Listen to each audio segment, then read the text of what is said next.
Мас күйінде көлік жүргізген әкім жауапқа тартылды. Қарағанды облысындағы Қарқаралы ауданына қарасты Қырғыз ауылының басшысы Бауыржан Қапашев 3 жылға жүргізуші куәлігінен айырылып. Тәртіптік кеңесте оған қатаң сөгіс жарияланды. Анықталғандай, әкім тізгіндеген көлікті Қарқаралы аудандық жол патрульдік полиция қызметкерлері тоқтатқан. Осы кезде ауыл басшысы өзін жұмыссызбын деп таныстырыпты. Алайда ол өз кінәсін толық мойындады.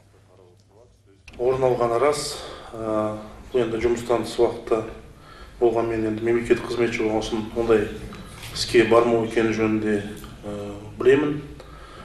Болған нәрсені мойындаймын. Алдағы уақытта енді бұндай заң бұзушылықтарға жол бермеуге уәде беремін.